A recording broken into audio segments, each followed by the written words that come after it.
after spending $22,000 to organize the event. My fiancé said, "Your proposal wasn't good enough. You need you to do it again." In front of her friends. I said, "You deserve better." So I hired a billboard company. What she read driving to work the next morning wasn't another proposal. Look, I'm not saying I'm an idiot, but I did drop $22,000 on a marriage proposal, so you can draw your own conclusions here. 22 grand. That's a decent used car. That's a semester of college if you're shopping smart. That's roughly 800 Chipotle burritos with guac.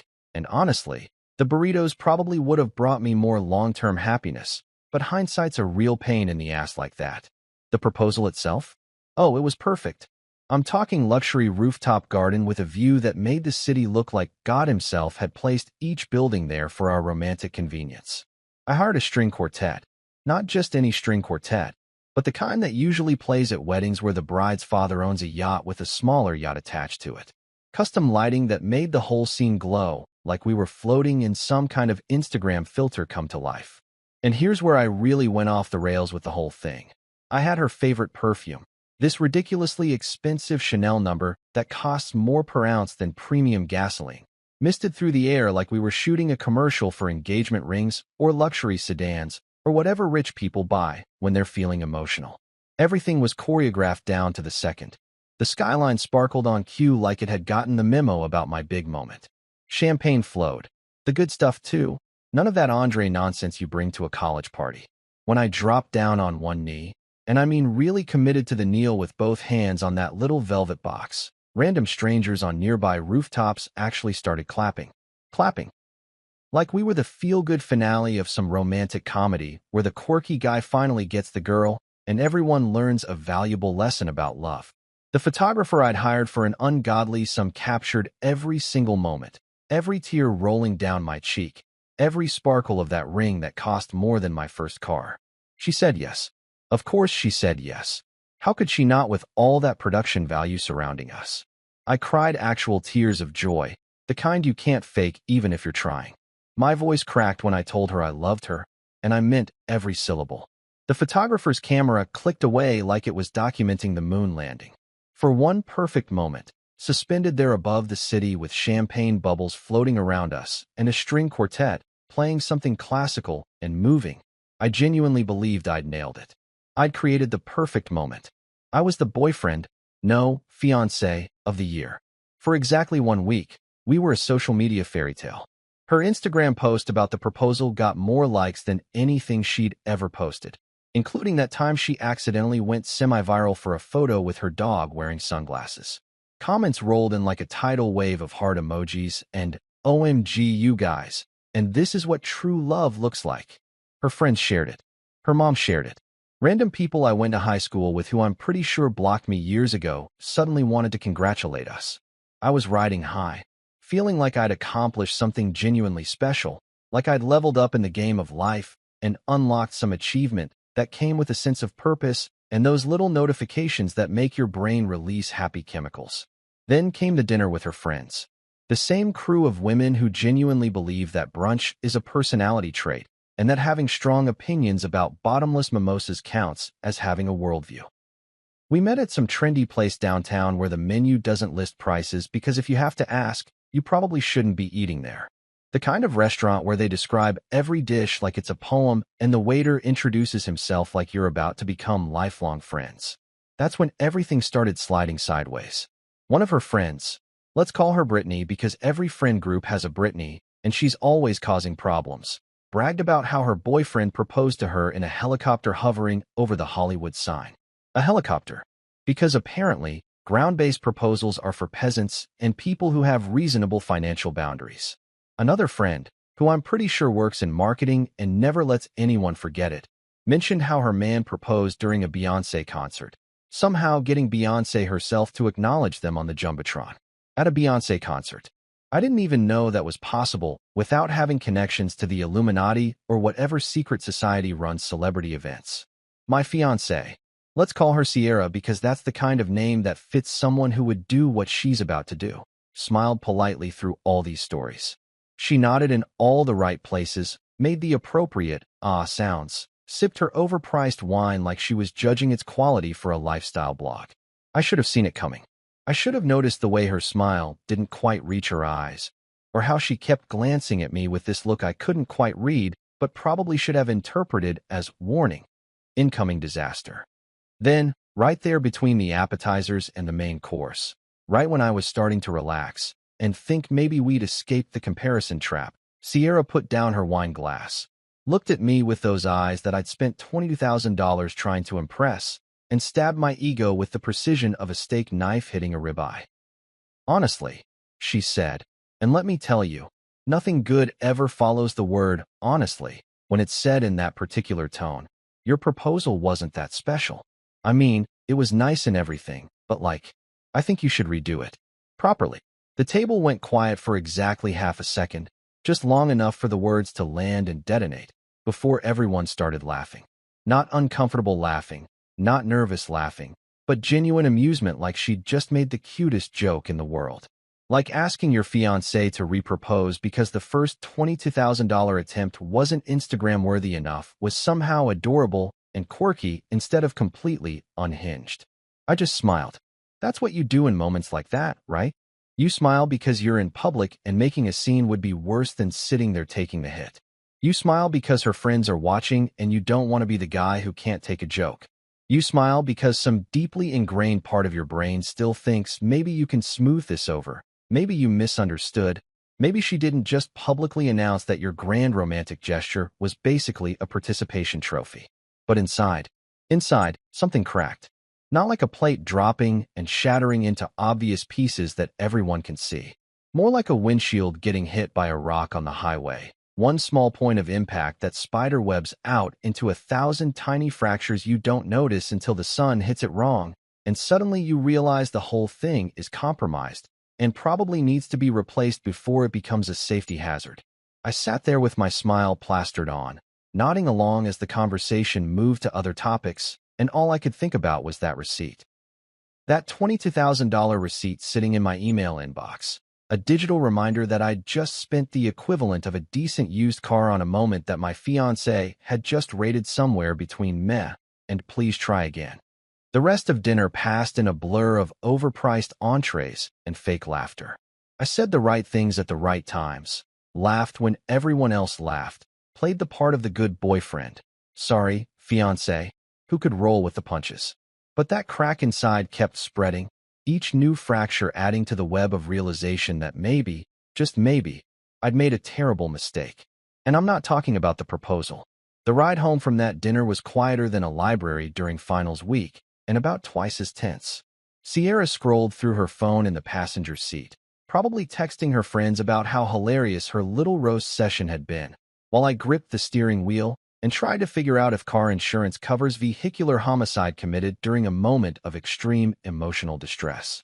Spoiler alert, it doesn't. And also, I'm not actually a murderer. I just play one in my increasingly dark internal monologue. We got back to our apartment. Well, technically my apartment that she'd basically moved into over the past year, filling it with throw pillows that served no functional purpose and scented candles that all somehow smelled exactly the same despite having names like Tuscan Sunrise and Midnight Jasmine.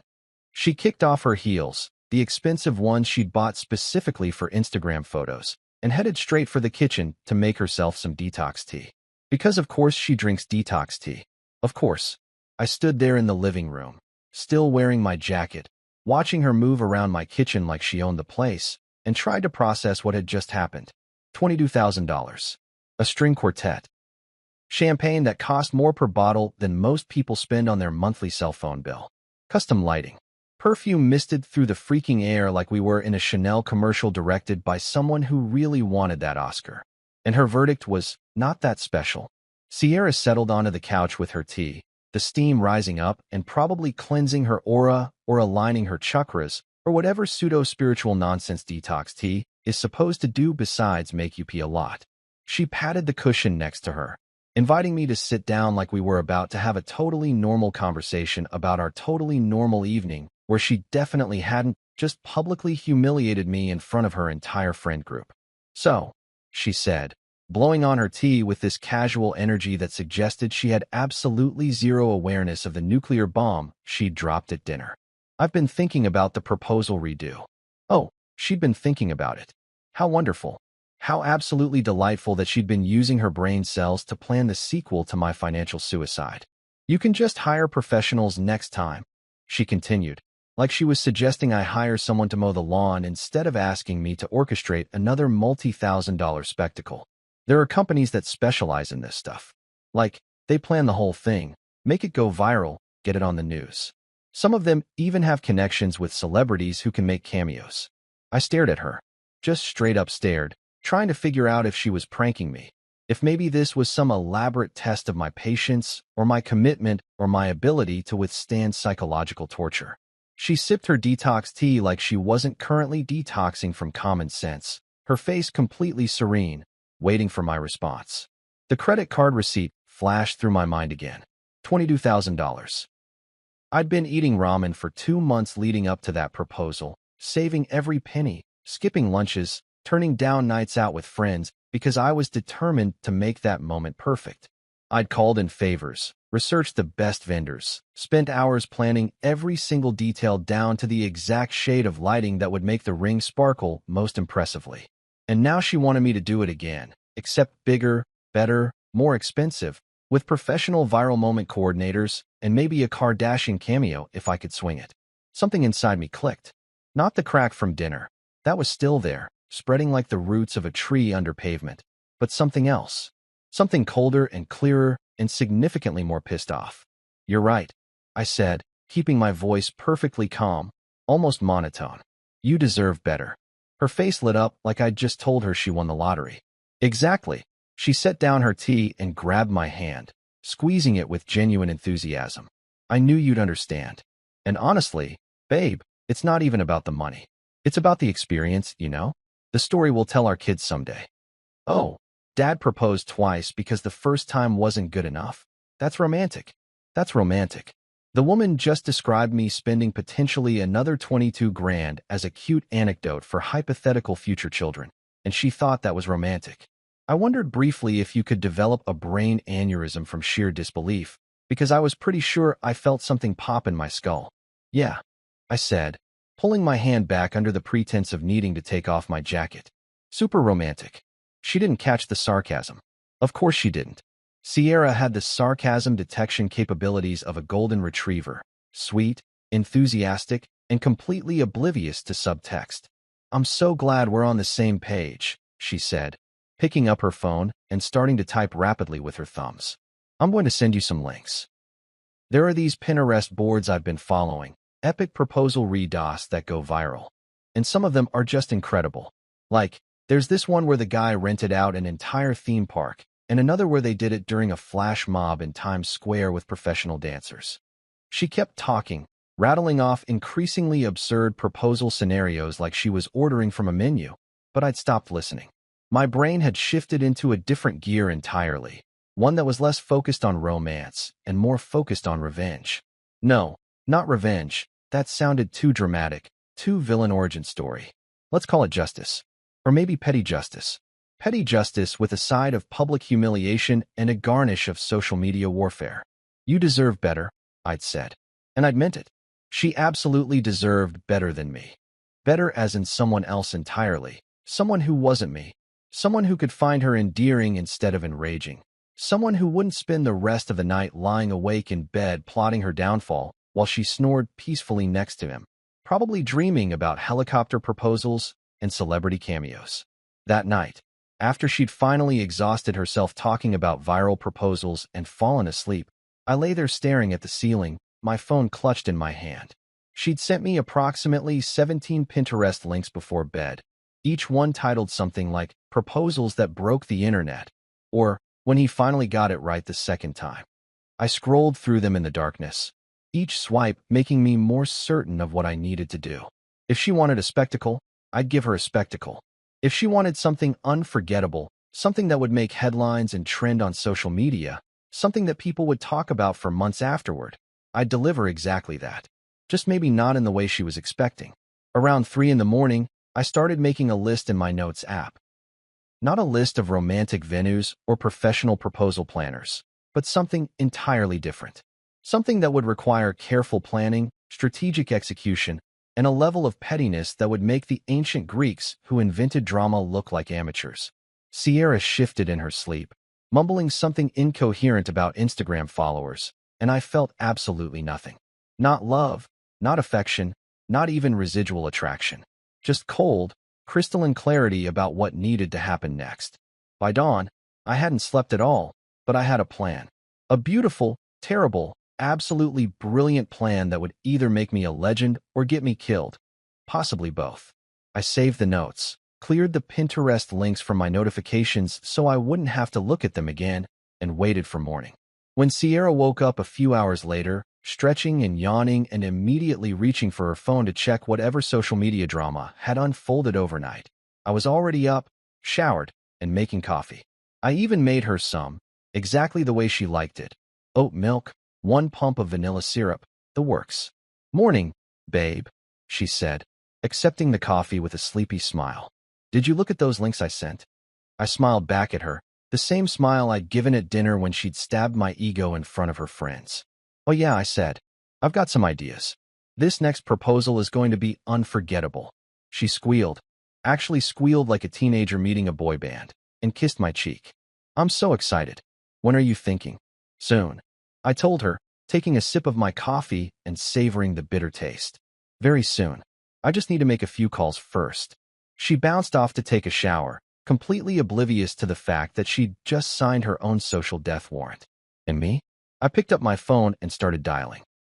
The next morning, fueled by spite and approximately 4 cups of coffee that were doing absolutely nothing for my sleep deprivation, but everything for my commitment to chaos, I made 3 phone calls that would change the entire trajectory of my life. Well, technically 4 if you count the one to my therapist to cancel my appointment, because I was about to do something that would either cure me or give me enough material for the next 10 years of sessions. First call, Ray, my lawyer friend. And yes, before you ask, having a lawyer friend is one of those adult things you don't realize you need until you're planning to publicly humiliate your fiancé via billboard advertising and want to make sure you won't end up in actual prison for it. Ray answered on the 3rd ring, sounding groggy because apparently not everyone wakes up at the crack of dawn to plot elaborate revenge schemes. "This better be good," he mumbled. "I was dreaming about winning a case." "I need to ask you some hypothetical questions about gifts and rings," I said, pacing around my living room while Sierra sang off-key in the shower, probably practicing for her imaginary viral proposal moment. There was a pause. "Hypothetical. Very hypothetical. You're about to do something stupid, aren't you?" "That depends entirely on your definition of stupid, and also whether it's technically legal." Ray sighed the sigh of a man who'd been friends with me long enough to know that this conversation was going to cost him at least an hour of his morning and possibly his faith in humanity. "Hit me with it." I laid out the situation. The $22,000 proposal, the public humiliation at dinner, Sierra's demand for a redo, and my growing suspicion that I'd accidentally gotten engaged to someone whose empathy levels rivaled those of a parking meter. Ray listened without interrupting, which is lawyer speak for, "Oh boy, this is even worse than I thought." "So hypothetically," I said, reaching the actual point, "if someone were to return an engagement ring, would it legally still be considered a gift, or could the giver reclaim it and, say, donate it somewhere?" "Hypothetically," Ray said, and I could hear him switching into lawyer mode. "In most states, an engagement ring is considered a conditional gift. If the engagement ends, the ring typically goes back to the person who proposed. If she's the one who broke it off, or if you mutually agree to end it, you'd have grounds to take the ring back. And if I wanted to, hypothetically, make it very public that I was taking said ring back. As long as you're not lying or deliberately damaging her reputation with false information, you're generally in the clear. Truth is an absolute defense against defamation." He paused. "What exactly are you planning?" "Nothing that will require your services," I said, which was probably a lie but sounded reassuring. "Thanks, man. I owe you one." "You owe me several. But who's counting?" Ray said. "And hey, don't do anything I wouldn't do." "Ray, you once sued a guy for looking at you wrong in a Starbucks." "He was looking at me very wrong. There's precedent." I hung up and immediately dialed number 2. Leo, my jeweler. Leo's one of those guys who treats diamonds like they're his children and has strong opinions about clarity grades that border on religious fervor. He'd sold me the engagement ring, a family heirloom from my grandmother that he'd reset in a modern design because Sierra said vintage rings were kind of dusty vibes. My friend, Leo answered, because jewelers are always weirdly enthusiastic even at 8 in the morning. How is married life treating you? Wait, you're not married yet. How is engaged life? About that, I said. She wants me to return the ring. The line went so quiet I thought the call had dropped. Then, I'm sorry, what? She said the proposal wasn't good enough. She wants me to redo it. With a different ring. A bigger one, apparently. Leo made it sound like someone had just told him Santa wasn't real and also had personally burned down his workshop. That was your grandmother's diamond. I reset that stone myself. The clarity, the cut, that ring was perfect. I know, Leo. And she wants you to return it. Well, she wants me to upgrade. But yeah, essentially. I could practically hear Leo's blood pressure rising through the phone. The man took his work personally, which I respected, but was also currently using to my advantage. What are you going to do? He asked, his voice tight. I'm going to take your advice from when I first bought it, I said. You told me if she didn't appreciate it, she didn't deserve it. I did say that, Leo said slowly. What are you planning? Something your grandmother would approve of, I said. Something charitable. Can I bring the ring by later? Absolutely. And you know what? I'm not even charging you the restocking fee. This one's on the house. That woman is Meshuggah. 2 calls down, 1 to go. I saved Nina for last because her reaction would either greenlight my entire plan or convince me I'd officially lost my mind and should probably seek professional help instead of professional billboard space. Nina worked for Premier Outdoor Advertising, one of those companies that owns approximately 800 billboards scattered across the city like commercial confetti. I'd gotten her number through a work connection, and we'd chatted a few times at networking events where I'd learned 2 important things about her. She had access to prime billboard real estate, and she had a sense of humor darker than my coffee. Nina speaking. She answered, professional and crisp. Nina, it's Ethan. We met at the marketing conference last year. You told me if I ever needed billboard space for something interesting, I should call you.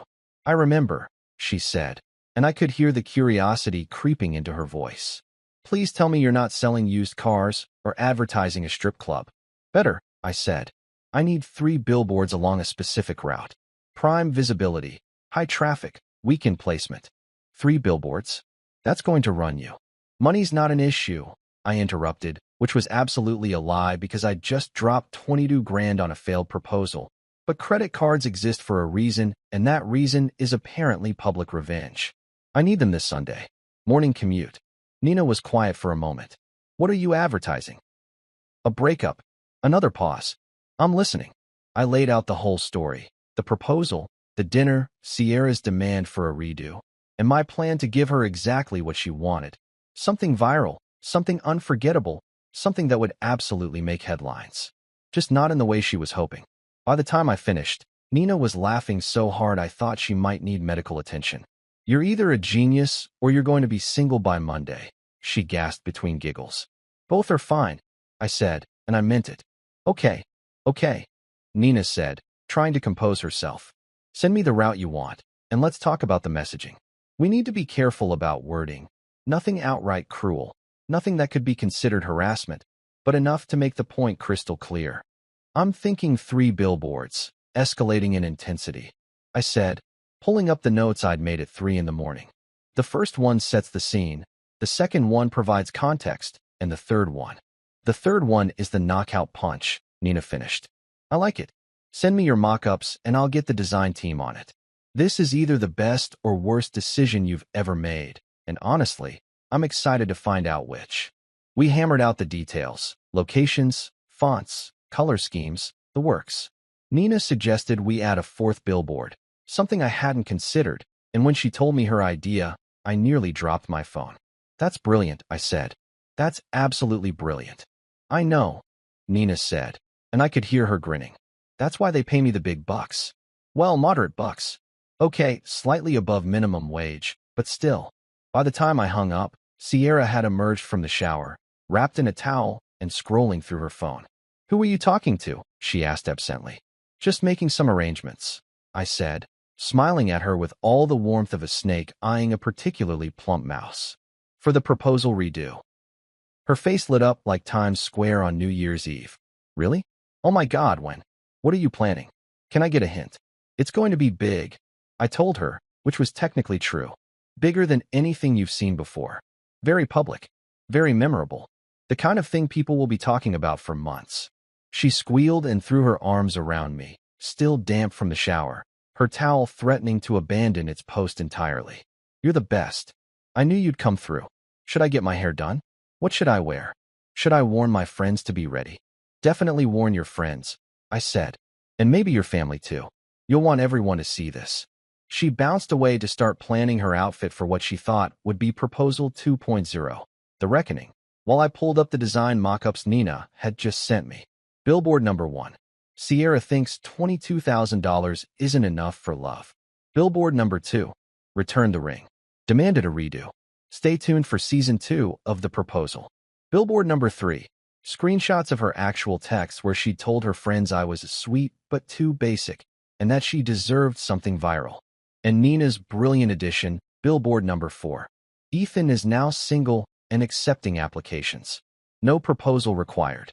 Below it, in smaller text, Grandma's ring donated to Children's Hospital because real love helps, not humiliates. I stared at my phone, at these 4 digital rectangles that would soon be plastered across the city in 20-foot-tall glory, and felt something I hadn't felt in weeks. Genuine, unfiltered joy. Sierra called from the bedroom, asking if she should get her nails done in white or champagne pink for the big day. Surprise me. I called back, saving the mock-ups and forwarding them to Nina with a simple message. Let's do this. Sunday couldn't come fast enough. The next few days were a masterclass in psychological torture. Mine, not hers, unfortunately. Sierra spent the time between Wednesday and Sunday in a state of euphoric anticipation that would have been adorable if it wasn't making me want to walk into traffic. She buzzed around the apartment like a hummingbird on espresso, planning her outfit, coordinating with her friends, and generally treating the upcoming Sunday like it was her personal Super Bowl, Met Gala, and coronation all rolled into one Instagram-perfect package. You're planning something, aren't you? She asked Thursday night, twirling a strand of hair around her finger in that way girls do in movies when they're trying to be cute and mysterious. We were sitting on the couch, some reality show playing in the background where people screamed at each other about things that definitely didn't matter, which felt like perfect thematic accompaniment to my current life situation. I looked up from my phone, where I'd been reviewing the final Billboard proofs for approximately the 800th time, making sure every word was perfect, every screenshot crystal clear. Something unforgettable, I said, which was both completely true and deeply misleading, my favorite kind of statement. Her eyes went wide with excitement. I knew it. I can always tell when you're scheming. She leaned closer, trying to peek at my phone screen, but I tilted it away under the pretense of the glare bothering my eyes. Give me a hint. Just one tiny hint. It involves your commute to work, I said, which again, technically accurate while being wonderfully vague. She gasped like I'd just revealed the location of buried treasure. Are you doing something on my way to work? Oh my God. Are you going to surprise me during my drive? That's so romantic. Wait, should I leave earlier? Should I do my makeup differently? What if I'm not ready? Just take your normal route, I assured her, fighting back a smile that probably looked more manic than reassuring. Trust me, you won't miss it. Friday morning, she called her mom. I know this because I could hear her squealing from the bedroom while I made coffee and contemplated whether I was a genius or just someone who was going to need to change their identity and move to a different state by Monday. The conversation went exactly as you'd expect. Lots of, I know, right? And he's finally stepping up. And this time it's going to be perfect. Her mom, God bless her, seemed cautiously supportive in that way mothers are when they secretly think their daughter is being ridiculous but don't want to start World War III over brunch. I'd always liked Sierra's mom. She made excellent pot roast, and had once told me very quietly at Thanksgiving that her daughter could be a bit much sometimes. I wondered how she'd react to the billboards. Probably better than Sierra would, honestly. By Friday afternoon, Sierra had told her friends, her co-workers, her nail technician, the barista at her favorite coffee shop, and probably several random strangers on the street. She posted a cryptic Instagram story, Just a photo of a calendar with Sunday circled in heart emojis and the caption, "Something amazing is happening, ring sparkles," which got approximately 400 responses asking what was going on. She responded to exactly 0 of them, preferring to keep everyone in suspense like she was announcing a pregnancy or a movie sequel instead of what she thought would be her second engagement to the same guy. Her friend group chat was blowing up constantly. I know because she kept reading the messages out loud, completely oblivious to how each one made me want to throw myself off our apartment balcony. Brittany says she hopes you rented a helicopter this time, Sierra announced Friday night, scrolling through her phone while eating takeout Thai food. And Madison wants to know if you're going to propose somewhere Instagrammable because she wants to post about it. It'll be very visible, I said, stabbing my pad thai with probably more aggression than the noodles deserved. Maximum visibility, actually. Perfect, she said, missing the point entirely while doing that thing where she took a photo of her food from 17 different angles before actually eating it. Saturday was the worst. Not because anything particularly dramatic happened, but because Sierra spent the entire day in preparation mode like she was getting ready for the Oscars. She went to get her hair done, some complicated process involving highlights and lowlights, and something called glossing that apparently costs as much as a car payment. Then came the manicure, the pedicure, the eyebrow threading, the eyelash appointment, and approximately 4 hours at the mall looking for the perfect outfit for a proposal. She FaceTimed me from a dressing room, holding up 2 different dresses. The white one says, "innocent and surprised," but the red one says, "I knew this was coming and I look amazing." Which one? Red, I said, because why not? Let her look amazing when her world comes crashing down. At least the photos would be aesthetically pleasing. That's what I was thinking. She blew me a kiss through the screen. "You're the best, babe. I can't wait for tomorrow."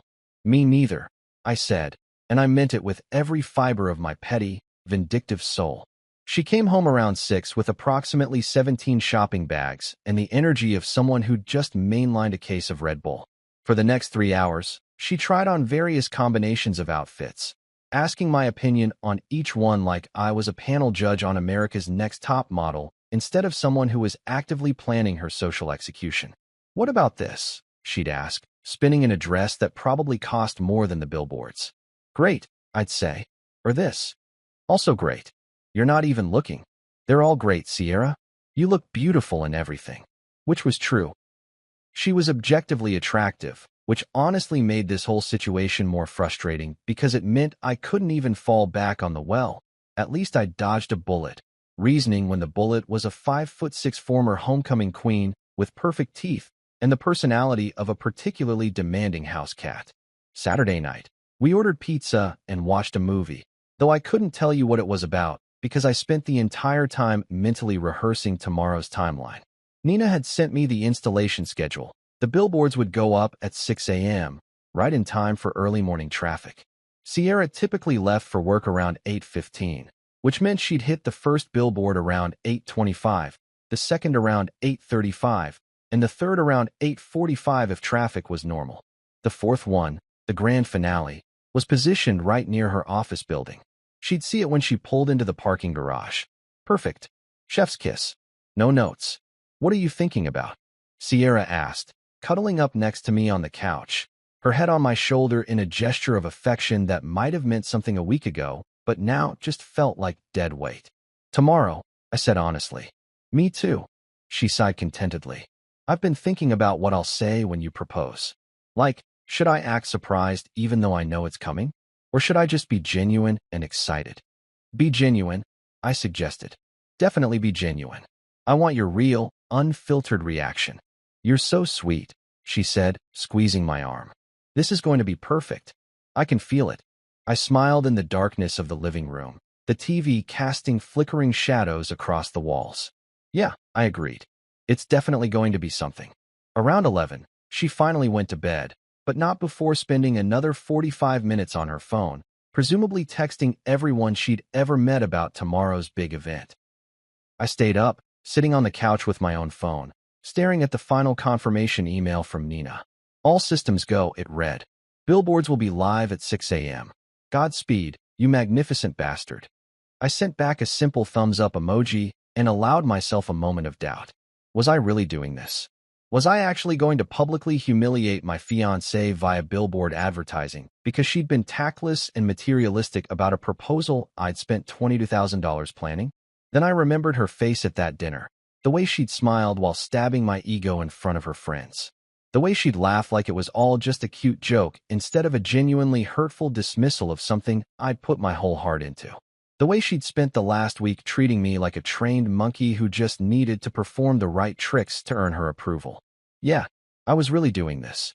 I set my alarm for 5:45 a.m., early enough to be awake when the billboards went live, late enough that Sierra wouldn't question why I was up so early on a Sunday. Then I went to bed, lying next to my soon-to-be ex-fiancée, listening to her peaceful breathing, and felt absolutely nothing except anticipation. Sunday morning was going to be legendary. The alarm went off at 5:45, and I silenced it quickly, not wanting to wake Sierra before her big moment. I slipped out of bed, grabbed my phone, and headed to the living room. At exactly 6:02 a.m., Nina sent a photo. All 4 billboards, lit up and glorious, towering over the city like monuments to my pettiness. They were beautiful, absolutely beautiful. I made coffee and waited. Sierra's alarm would go off at 7:30. She'd spend 45 minutes getting ready, obsessing over every detail.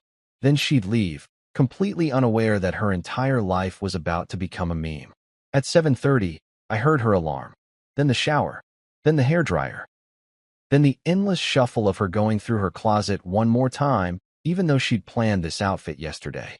At 8:10, she emerged, looking absolutely stunning in the red dress, her hair and makeup flawless, her smile bright enough to power a small city. "How do I look?" she asked, doing a little spin. "Like you're about to have the most memorable day of your life," I said. She beamed. "I'll text you when it happens, okay? And then you have to act surprised when I tell you about it later." "Oh, I don't think I'll need to act surprised," I said. "Trust me." She kissed my cheek, grabbed her purse, and headed for the door. Right before she left, she turned back one more time. "I love you," she said. I smiled. "Have a great drive to work." The door closed behind her, and I checked my watch. 8:13 a.m. In exactly 12 minutes, Sierra's life was going to implode, and I was going to be here, drinking coffee and watching it all unfold via the traffic cameras Nina had so helpfully given me access to. Let the games begin. At exactly 8:05 a.m., my phone rang. Not a casual text, not a gentle buzz, a full volume, ringtone blaring, someone is either dying or furious phone call. Sierra's name flashed across the screen along with that photo of us from our third date, back when I thought she was quirky and charming instead of materialistic and soul-crushing. I let it ring twice before answering, taking a leisurely sip of my coffee first, because timing is everything in comedy and apparently also in revenge. "Hello," I said, going for innocent confusion, like I couldn't possibly imagine why she'd be calling me 12 minutes into her commute. "Are you insane?" Her voice came through so loud I had to pull the phone away from my ear. In the background, I could hear car horns, a lot of car horns, and what sounded like someone yelling something about traffic. I put her on speaker and settled back into the couch, getting comfortable for what I knew was going to be the greatest phone call of my entire life. "Good morning to you too, sunshine," I said cheerfully. "How's the drive going?" Are you kidding me right now?" She was hyperventilating between words, her voice reaching frequencies that probably had dogs howling 3 states over. "The billboard. There's a billboard. With my name on it." "Oh," I said, channeling every ounce of fake surprise I could muster. "What does it say?" "Sierra thinks $22,000 isn't enough for love," she shrieked, and I could hear the capital letters in her voice. "It's huge. It's on the highway. Everyone can see it."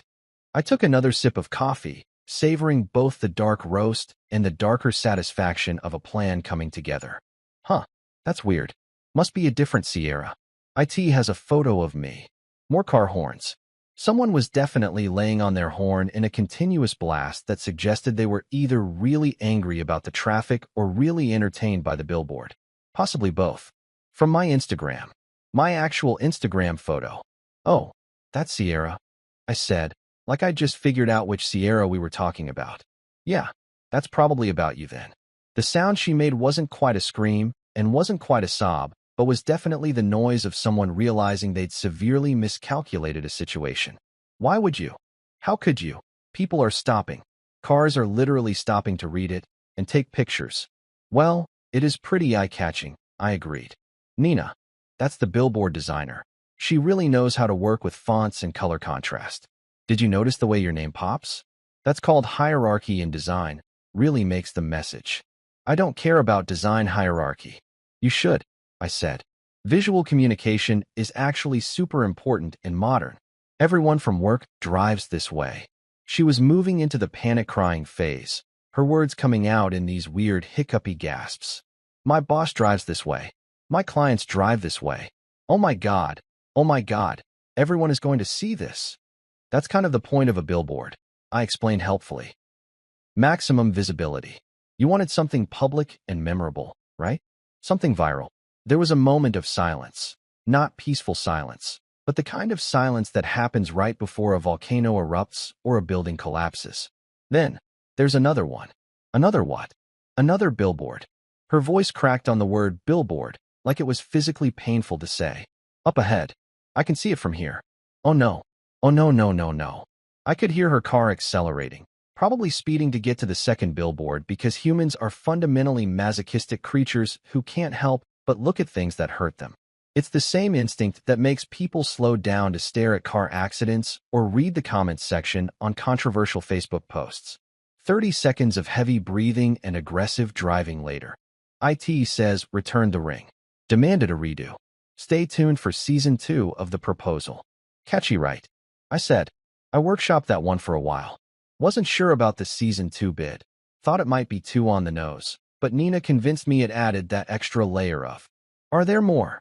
she interrupted, her voice now fully in the realm of hysteria usually reserved for horror movie victims or people who've just seen their credit card bills after the holidays. How many billboards are there? Well, I said, pretending to think about it. I'd hate to spoil the surprise. Where's the fun in that? The noise she made could only be described as a primal howl of rage and despair. More car horns joined the symphony in the background, and I heard someone, a man, sounded middle-aged, yell, "Yeah, Sierra? How much is enough?" Followed by laughter. Random strangers were getting involved. This was going even better than planned. People are yelling at me, Sierra wailed. From their cars. Some guy just gave me a thumbs down. A thumbs down. While driving. That does seem unsafe, I noted. He should really keep both hands on the wheel. I hate you. That's fair, I acknowledged. But let's be honest, you kind of walked into this one. I'm turning around, she announced. I'm going home. We're going to talk about this. Can't, I said. I'm actually heading out. Meeting Ray for breakfast. You remember Ray, my lawyer friend? We're going to have a nice meal and discuss property rights and the legal definition of conditional gifts. Should be riveting. Your lawyer? The panic ratcheted up another notch. Why are you meeting with your lawyer? Oh, you know, I said casually. Just covering my bases. Making sure everything I'm doing is perfectly legal. Which it is, by the way. Nina's company has an excellent legal team. They checked everything twice. Turns out truth is a really solid defense against defamation claims. She was crying now, full-on sobbing while trying to drive, which again, probably not safe. But I was past the point of caring about Sierra's well-being in any meaningful way. Please, she gasped between sobs. Please take them down. I'll do anything. I'll apologize. I'll tell everyone I was wrong. Just please. There's a third one, I interrupted. You're about to see it. Just thought I'd warn you so you don't crash your car. Safety first. No, she whimpered. No, no, no, my God. I didn't need to ask what billboard number 3 said. I'd memorized every word, every screenshot, every carefully chosen image that would perfectly capture Sierra's true feelings about our relationship. The screenshots of her texts to her friends, the ones where she called me sweet but too basic and said she deserved something viral and complained that my proposal was giving middle-class energy. The silence on her end lasted about 15 seconds, a lifetime in phone conversation terms. When she finally spoke again, her voice was barely a whisper. You screenshotted my texts. I did, I confirmed. They really tell the story better than I ever could, don't you think? A picture's worth 1,000 words, but a screenshot of you calling me basic is worth at least 10,000. Those were private conversations. Between you and 12 of your closest friends, yeah? That's pretty private. almost as private as a 20-foot billboard on a major highway. I paused for effect. Oh, and there's a fourth one. Near your office. Just in case you were thinking about still going to work today. The sound that came through the phone wasn't even words anymore. Just raw, inarticulate anguish mixed with rage, and probably the dawning realization that she'd have to either quit her job, or move to a different city, or possibly fake her own death, and start a new life somewhere remote, where billboards don't exist. Why? She finally managed. Why would you do this to me? I leaned back on the couch, watching the traffic camera footage Nina had given me access to. Sure enough, there was Sierra's car, pulled over on the shoulder, surrounded by slowing traffic as people drove by, taking photos, pointing, probably already posting to every social media platform known to humanity. Because you wanted something memorable, I said simply. You wanted something viral. You wanted something that would make people talk for months. You wanted a proposal that would show everyone how special you are. I paused, letting the words sink in. Congratulations, Sierra. You got exactly what you asked for. She was sobbing too hard to respond, which was fine because I wasn't really looking for a response anyway. This wasn't a conversation. It was a closing argument. Oh, and Sierra? I added, just before hanging up. Check billboard number 4. I think you'll find the ending particularly satisfying. Or not. Depends on your perspective, really. I ended the call and immediately blocked her number, knowing she'd either keep calling or start sending text messages that would range from apologetic to threatening to manipulative and back again. I'd seen this show before. I didn't need to watch the reruns. My phone immediately started buzzing with notifications, not from Sierra, but from everyone else. Ray sent a text. Dude, I'm looking at the billboard near my place. You're either going to be a legend or need witness protection. Leo the jeweler sent a photo of billboard number 1 with 3 flame emojis and the message, "That's my boy." Nina sent, "Traffic reports are going insane. We're trending on Twitter. You magnificent chaos agent." And then, because the universe has a sense of humor, my mom called. "Honey," she said when I answered. "Why is your father sending me photos of billboards with your ex-girlfriend's name on them?" "It's a long story, Mom. I've got time," she said. "And also, I never liked her anyway. Your grandmother's ring deserved better." I smiled, looking out the window at the city where billboards were currently destroying Sierra's entire social existence, and felt something I hadn't felt in weeks, complete and total peace. "Yeah, Mom," I agreed. It really did. After hanging up on Sierra and experiencing the profound satisfaction of blocking her number, a feeling I imagine is similar to finally scratching an itch that's been bothering you for 3 months. I did what any reasonable person would do in my situation. I ordered more coffee, pulled up Twitter, and watched my life become a trending topic in real time. Hashtag Billboard Breakup was already climbing the charts, sitting pretty at number 7 between some political scandal I didn't care about and a celebrity feud that would be forgotten by tomorrow. But my billboards? Those were eternal. Or at least rented through the end of the month, which in internet terms might as well be eternal. The photos were everywhere.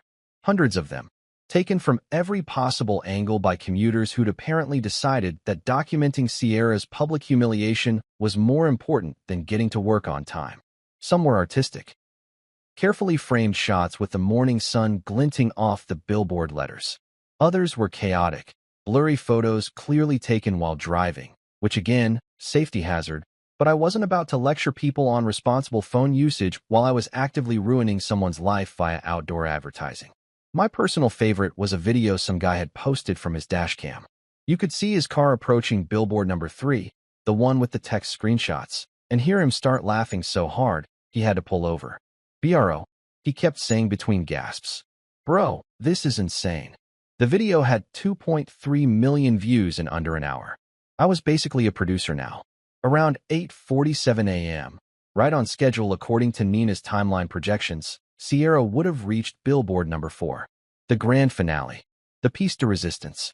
And another thing, of billboard revenge. I'd positioned this one strategically, right across from the parking garage entrance to her office building, impossible to miss, unavoidable even if she tried. Which she probably did try, honestly. If I were in her Louboutin heels, I'd have considered just driving past my office entirely, maybe heading for Mexico or Canada or anywhere that didn't have a functional internet connection. My phone buzzed. Not Sierra.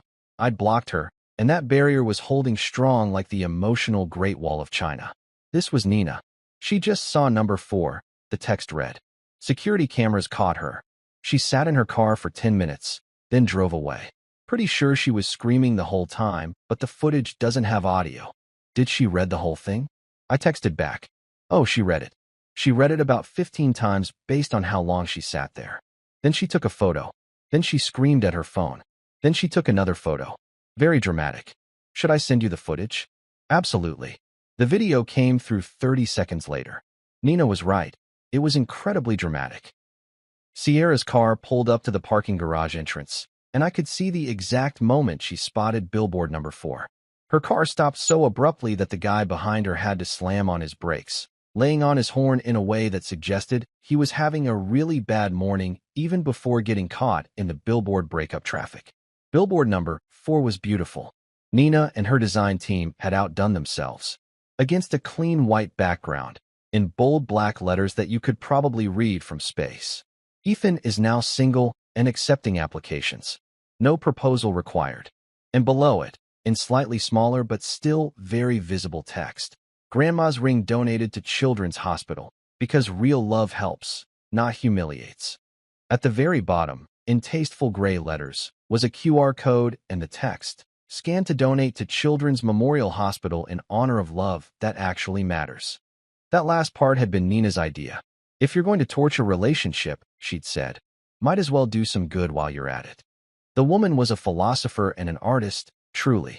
In the security footage, I watched Sierra just sit there, staring up at the billboard like it had personally insulted her grandmother and kicked her dog. Her mouth was moving, definitely screaming, like Nina said, and at one point she pounded on her steering wheel so hard I was worried she'd break something. The hand, the wheel, her entire sense of self-worth. Could have been any of them, really. Then came the photo-taking phase. She held up her phone, took a picture, looked at it, took another picture, looked at that one, took a third picture from a slightly different angle like she was trying to find the perspective that would somehow make the billboard say something different. It didn't. The billboard remained stubbornly committed to its message no matter what angle she photographed it from. Finally, after what the timestamp showed was actually 12 minutes, I'd been generous saying 10. She drove away. Not into the parking garage, just away, peeling out with enough force that she probably left tire marks, headed in the direction of anywhere that wasn't here. My phone exploded with texts. Not from Sierra, bless that block function, but from everyone else who'd ever known either of us. Ray, I'm at the hospital. The one you donated to. They're thrilled. Also, you're going to need my services after all because apparently Sierra is considering legal action. Me, let her try? I've got screenshots of screenshots at this point. Ray, that's what I told them. Also, the hospital wants to give you an award. An actual award. For creative philanthropy. Leo, just saw number 4. The QR code is genius. I scanned it and donated. In Sierra's name. Hope that's okay. Nina, we've had 17 companies contact us in the last hour asking about viral billboard campaigns. You've created a whole new marketing category. I'm putting you down as a reference. My college roommate who I hadn't talked to in 3 years. Dude, are you the billboard guy? Please tell me you're the billboard guy. My boss. We need to talk Monday. Not fired. Possibly promoted. Definitely need to talk. Even my dentist texted me. Saw the billboards. Absolutely brutal. Also, you're due for a cleaning. But the best message came from Sierra's mom. Yes, her actual mother. The pot roast lady who'd always been way too good for her daughter's nonsense. I saw the billboards on my drive to church. The text read, I want you to know that I'm not mad. I'm actually a little bit proud. She needed a reality check and you delivered it with a crane and professional lighting. Also, your grandmother's ring going to help sick children is exactly what she would have wanted. You're a good man. Sorry my daughter couldn't see that. I sat there staring at that text for a solid 5 minutes. Feeling emotions I wasn't entirely prepared to process. Vindication, sure. Satisfaction, absolutely. But also something weirdly close to sadness. Not for Sierra, but for what I'd thought we had before I realized we had nothing at all. Then my phone rang. Unknown number. I almost didn't answer, thinking maybe Sierra had borrowed someone's phone to continue screaming at me, but curiosity won out. Is this Ethan? A woman's voice, professional, slightly amused. Depends who's asking. This is Rebecca Chun from the Metro Morning Show. We'd love to have you on tomorrow to talk about the billboards. We're calling it the proposal that broke the internet. Interested? How much does it pay? She laughed. We don't typically pay guests, but I can promise you'll probably get more job offers than you know what to do with. And we'll make sure to plug the children's hospital donation. I thought about it for exactly 3 seconds. I'm in. By noon, the story had been picked up by every local news outlet and several national ones. Man rejects $22,000 proposal do-over, puts X on blast via billboard, read one headline. When keeping it real goes right, the billboard breakup that restored our faith in petty justice, said another. My personal favorite was from some clickbait site. This man's revenge on his materialistic fiancé will make you believe in karma again. Number 3 will shock you. The Children's Hospital released a statement thanking me for the donation and announcing that the ring, my grandmother's ring, the one Sierra said wasn't good enough, had been auctioned to a private collector for almost $30,000, all of which went directly to their new pediatric wing. They included a photo of the ring with a plaque that read, "Donated in memory of a grandmother who knew the real value of love." I may have cried a little, just a little. Totally normal emotional response to seeing your grandmother's legacy do actual good in the world instead of sitting on the finger of someone who thought love could be measured in Instagram likes. Around 2 p.m., my phone buzzed with a notification from Instagram. Sierra had posted. Against my better judgment and all common sense, I looked. It was a tearful video, her makeup running, filmed in her car with the kind of dramatic lighting that comes from crying while the sun's at the wrong angle. I want to address what's happening, she started, her voice doing that breathy crying thing. My ex-boyfriend has launched a vicious, emotionally abusive campaign against me using public billboards to humiliate and harass me. This is a form of domestic violence, and I want everyone to know that I will not be silenced. The comments were not what she was hoping for. Girl, you literally told him to spend more money on a second proposal. Play stupid games, win stupid prizes trophy. Domestic violence is a serious issue, and this ain't it, sis. The billboards are sending me skull. How is telling the truth harassment? Make it make sense. Someone had even posted a screenshot of her Pinterest board. Yes, the one titled, "Training Your Man for a Better Proposal," and asked if that wasn't also emotionally manipulative. The thread under that comment was longer than most novels. I closed Instagram and texted Nina. How long do the billboards stay up? You paid through the end of the month, she replied. But between you and me, we might keep them up longer. They're driving so much traffic that other advertisers want the spots next to yours. You're good for business. Capitalism is beautiful sometimes. Isn't it though? I spent the rest of Sunday fielding calls, declining interview requests from questionable sources, and watching my story spread across the internet like a particularly juicy virus. By evening, someone had made a TikTok dance about it. By Monday morning, there would be think pieces about modern relationships, toxic expectations, and whether billboard revenge was the new normal. But for now, in this moment, sitting in my apartment that was slowly becoming just mine again as I mentally cataloged which of Sierra's throw pillows I'd be donating to Goodwill, I felt something I hadn't felt in a long time. Free. The billboards would come down eventually. The internet would move on to the next scandal. Sierra would probably relocate and reinvent herself somewhere far away. But I'd always have the screenshots, the news clips, and the memory of the day I turned $22,000 worth of Heartbreak into the most satisfying public service announcement ever created. Worth every penny. By noon on Sunday, I wasn't just viral, I was pandemic-level viral. The kind of viral that makes you understand why they use disease terminology for internet fame. Because this thing was spreading faster than common sense at a conspiracy theory convention.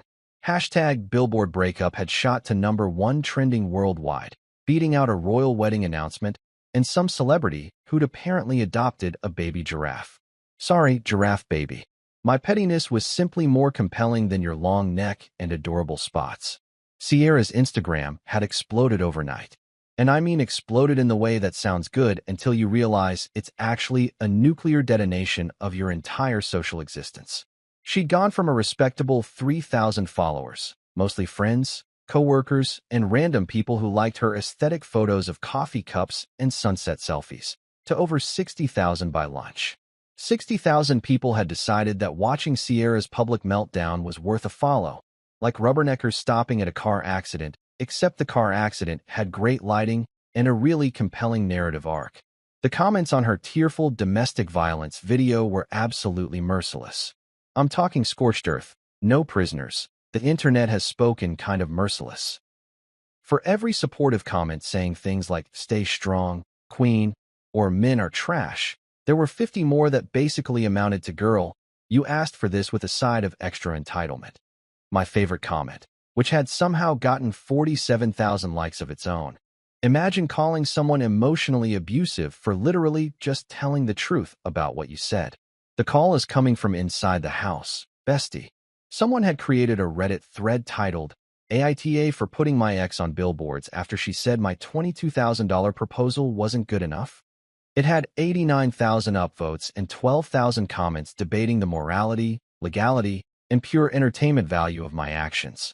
The top comment, gilded 17 times, simply said, NTA. Play stupid games, win stupid prizes. She wanted viral, she got viral. But here's where things got really interesting. And by interesting, I mean beautifully, catastrophically messy in a way that even I hadn't anticipated. Someone leaked Sierra's Pinterest board. Not just any Pinterest board, but the Pinterest board. The one she'd apparently been curating for months, titled, Training Your Man for a Better Proposal. I'm not even kidding. That was the actual title. Training Your Man. Like I was a golden retriever who needed to learn to fetch engagement rings of appropriate carat weight. The board had everything. Photos of celebrity proposals with notes like, this is the minimum acceptable effort.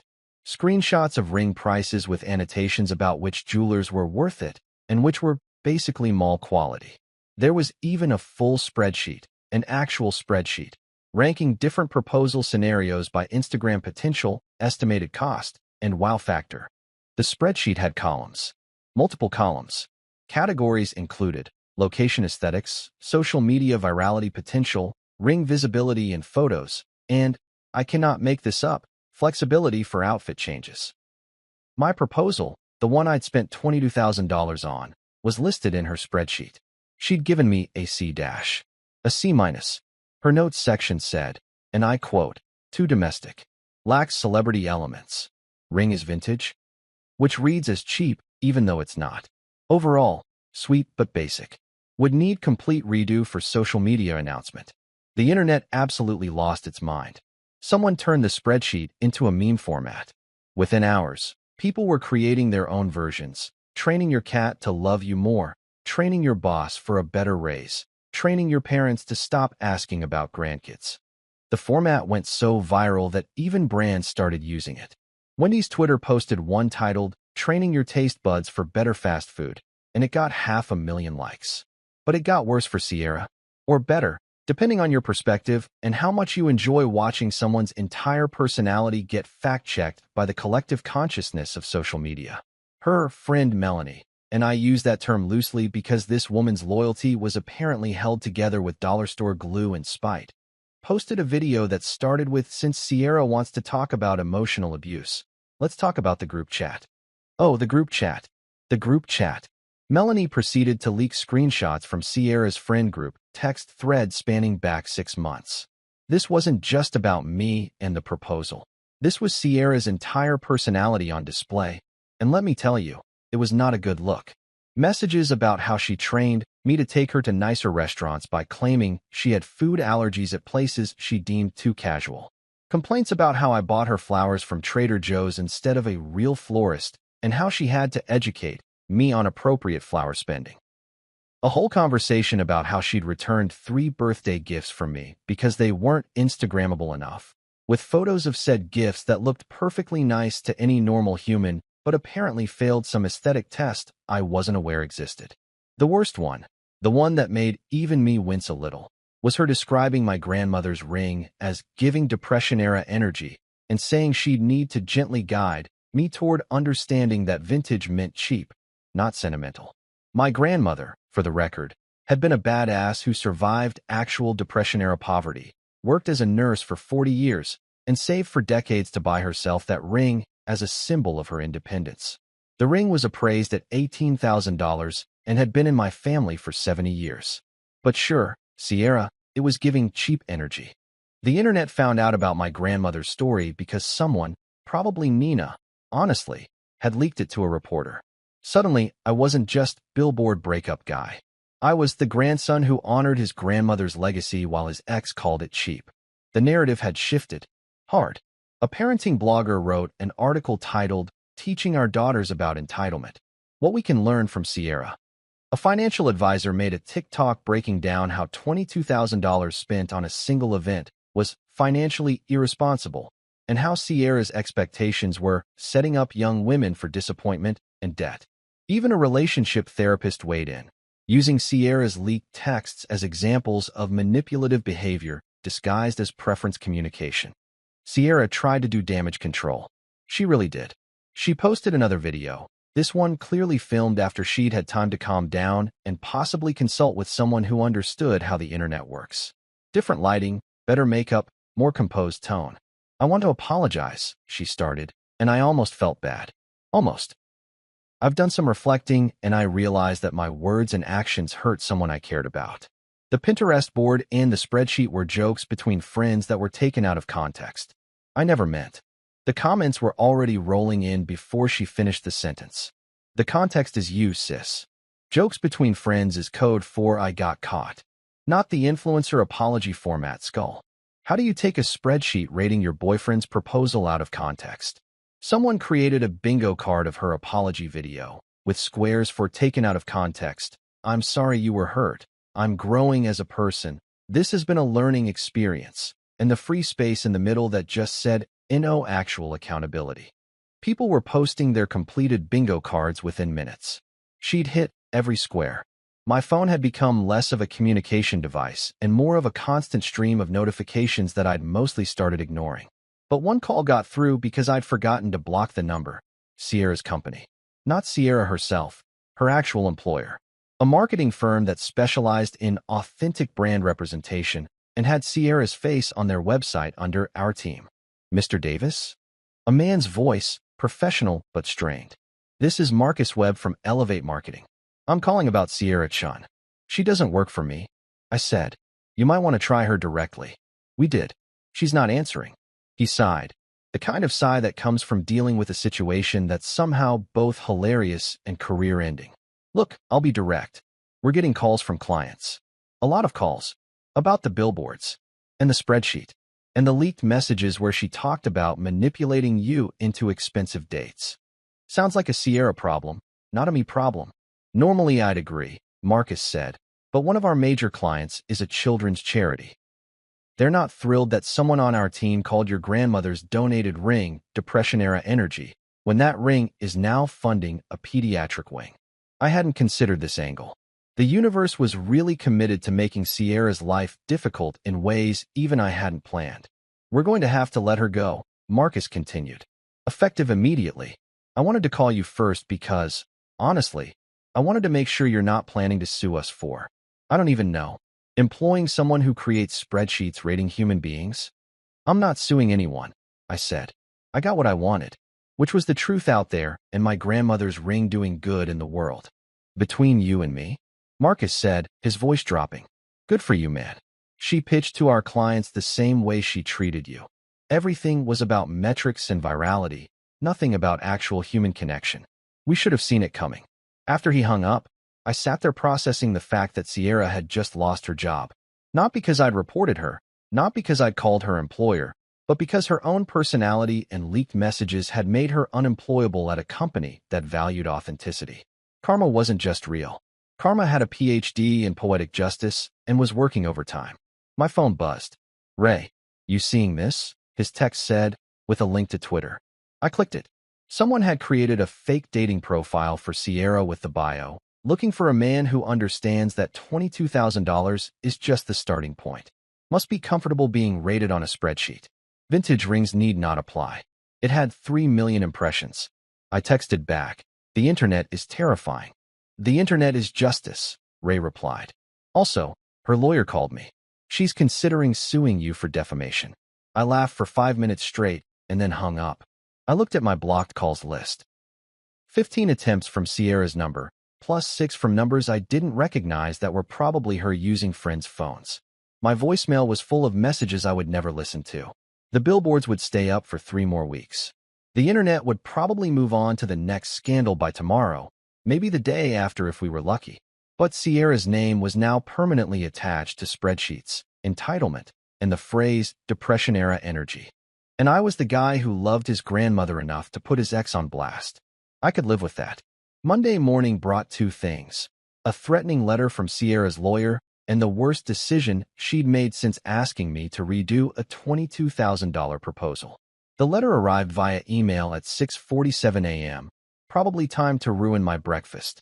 It was 5 pages of legal jargon that basically boiled down to "you're a big meanie, and we're going to sue you for emotional distress, defamation, and invasion of privacy." I forwarded it to Ray with the subject line, LOL. He called me 30 seconds later, laughing so hard I thought he might actually choke. "This is the weakest legal threat I've seen since a guy tried to sue McDonald's for making him fat," he wheezed. "Truth isn't defamation, sweetheart." I literally told her lawyer that exact phrase last week. So we're good. We're better than good. We're bulletproof.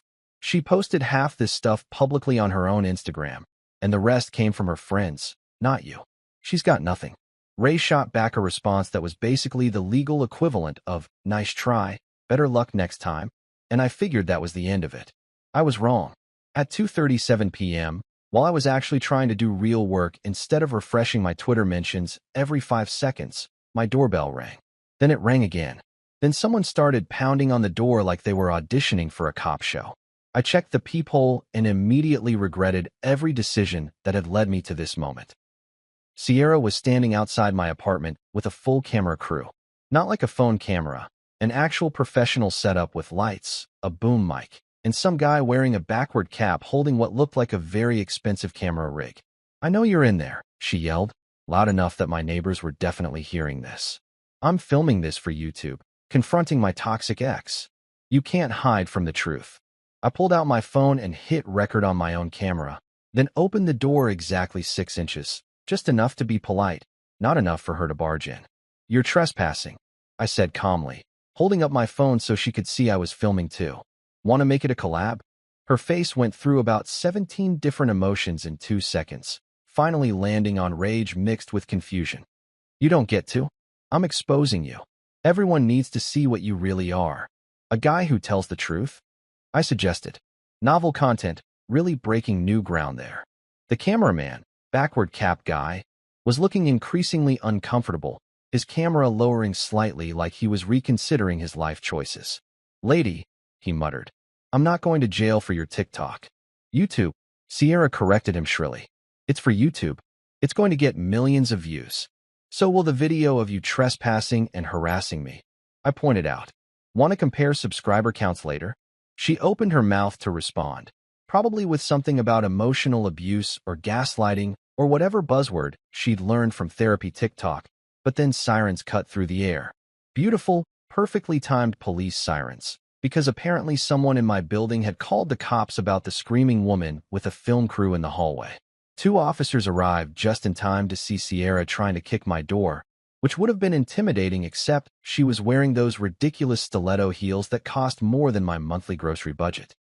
The heel snapped on impact with a sound like a gunshot, and she stumbled backward into the cameraman, who definitely caught the whole thing on film. "Ma'am," one of the officers said, already looking tired of this situation, "you need to leave the premises." "He's the one who should leave. He put me on billboards. He ruined my life." "Did he do anything illegal?" the officer asked. Sierra opened her mouth, closed it, opened it again. "He's emotionally abusive. That's not a crime, ma'am. Trespassing is, though. So is harassment." The cameraman was already packing up his equipment, mumbling something about how this wasn't worth the $200 she was probably paying him. Sierra stood there on one broken heel, mascara running, camera crew abandoning her, police asking for her ID, and me recording every second of it from my doorway. "For the record," I said to my camera, making sure my voice was clear, "I never contacted her. She came here, with a film crew, to my private residence. All on video." The officer nodded. "We'll need that footage, sir." I airdropped it to him on the spot, because I'm helpful like that. They escorted Sierra out of the building. She left one broken heel in the hallway like a really bitter Cinderella, and I closed my door, locked it, and immediately texted Ray. She just showed up at my apartment with a camera crew and tried to kick my door in. Cops were called. I have video. Please tell me you're joking. Wish I was. Her heel broke. It was magnificent. I'm putting this in my Why I Became a Lawyer folder. This is gold. That evening, someone posted the security camera footage from my building's hallway. All of it. The yelling, the failed door kicking, the broken heel, the police arrival, everything. It went viral immediately, because of course it did. The top comment. Karma has style sometimes. Yeah, it really does. Just when I thought things couldn't get more entertaining, Melanie. Sierra's ex-friend and apparently the queen of scorched earth betrayal dropped a nuclear bomb that made everything before it look like a firecracker. She leaked the spreadsheet. Not the Pinterest one about proposals. The other one. The one Sierra had apparently been maintaining for 2 years, ranking all her friends' boyfriends, fiancés, and husbands like they were contestants on some demented reality show. This thing had columns. So many columns. Ring cost, proposal location aesthetics, social media engagement on announcement post, husband material score, and my personal favorite, overall relationship grade. She'd given herself an A+ for our relationship. Me? I got a C-. Her notes in my row: too domestic, needs improvement, ring situation, vintage, concerning. Financial potential, adequate but not impressive. Adequate but not impressive. I'd spent $22,000 trying to impress this woman and got rated adequate. Her company, which had already demoted her after the billboard incident, saw the spreadsheet. Apparently, rating human beings like their Yelp reviews for restaurants isn't great for a marketing firm's image. They fired her. Actually fired her this time, not demoted. Full termination, effective immediately. The billboard company released a statement confirming all posted information was factually verified and approved by legal counsel. Translation: Sierra got fact-checked by Karma, a legal team, and the entire internet simultaneously. She deleted all her social media accounts by Wednesday. A month later, the billboards finally came down. I got a thank you card in the mail. Not from Sierra, obviously, but from her parents. You gave her the lesson we couldn't. It read in her mother's handwriting. Therapy starts next week. Thank you for having the courage we didn't. The Children's Hospital sent a photo of their brand new playroom, bright and cheerful, filled with toys and hope. A small plaque on the wall read, "In memory of Grandma, sponsored by the billboard guy." I cried. Sue me. Sierra, according to mutual acquaintances who couldn't resist updating me, had moved to another state to heal and start fresh. Probably somewhere without billboards. Wyoming, maybe. Do they have billboards in Wyoming? Doesn't matter. As for me, I got job offers from 3 different marketing firms who were apparently very impressed by my ability to turn personal crisis into viral brand awareness. Capitalism is weird, man.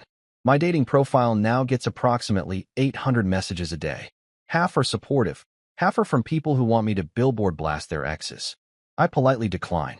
Lightning doesn't strike twice, and honestly, I'm retired from the revenge business. When people ask about my engagement now, I just grin and say one word: billboard. Worth every single penny.